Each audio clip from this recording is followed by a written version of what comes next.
In the English language, we ask someone where they live to indicate home. This draws a direct line from notions of life, food, freedom, memory, identity, relationship to a distinct place. On the cultural and material landscapes of the Kulin nations, where we live, home was an expansive concept that included all of life: the sky, the wetlands, the rivers, the creatures, and all the botanicals. To be human was to be at home and with nature. In Creature Comfort, the artist composes items drawn with intent from the Victorian volcanic plains, presenting a single-frame visual essay to evoke connection.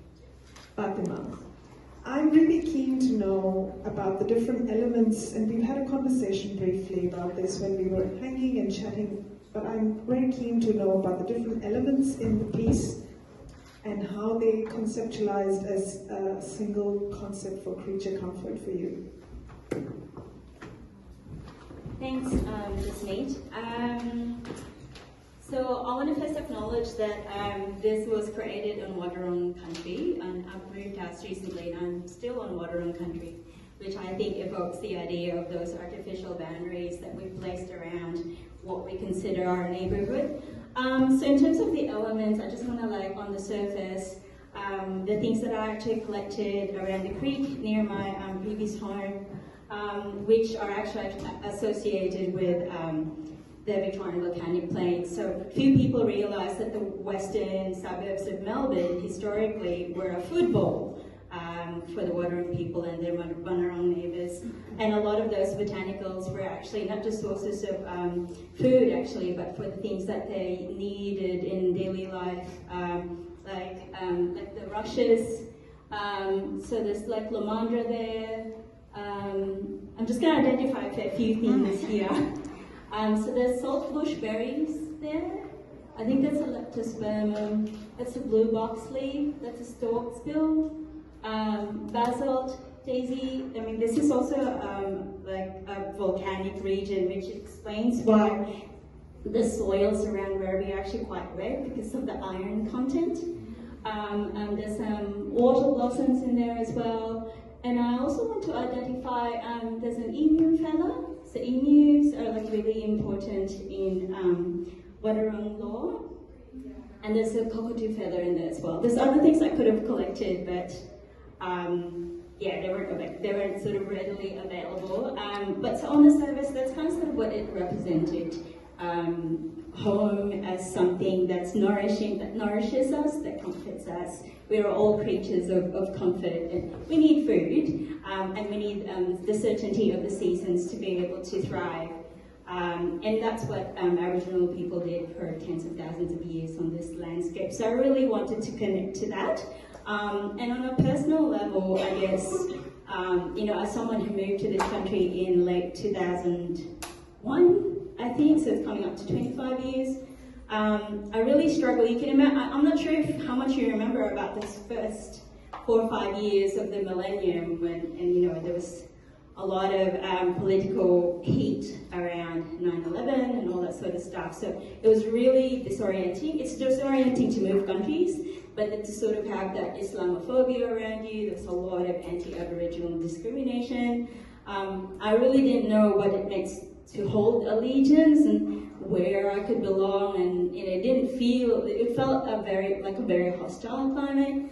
And then I guess that turned for me when I went to Lawn with my family. It was middle of the day, we were on a lookout, and then for some reason, as we walked back to the car, the smell of the gum like became really intense, like so intense, like, and I actually got really teary, and I felt very much, I don't know, I don't want to be mystical about it, but I felt held, and I think it was the first time I felt accepted. And I think, and I relate that so much to, you know, for instance, I'm not sure if you're familiar with Budrus Bachani, who was incarcerated basically as a refugee on Manus, how he relates to that too. Just I think in his memoir he says, if it hadn't been for nature, they wouldn't have survived. Because, you know, in those carceral systems, people have to constantly prove that they're human. human. Whereas in nature, when we're out in the bush, we don't have to prove who we are. There's no judgment, we're just accepted.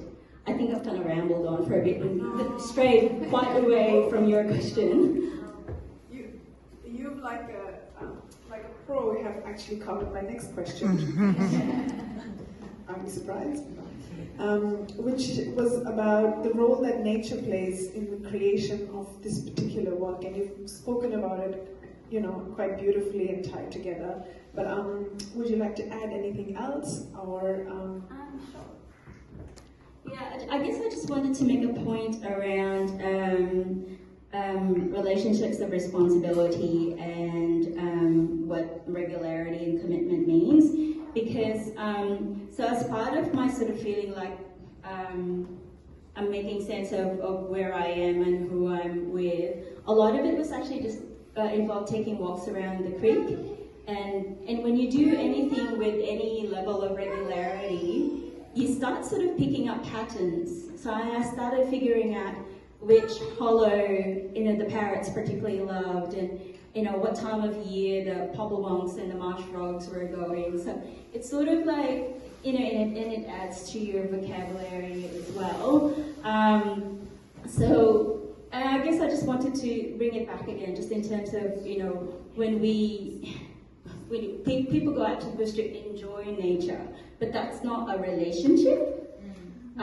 It takes a sense of feeling like you're responsible for these plants and these animals thriving into the future. So so part of that journey of feeling nature is home is actually delving into conservation. So I started volunteering with conservation organizations. I currently work for a conservation organization. So I feel like these layers are pretty much interwoven.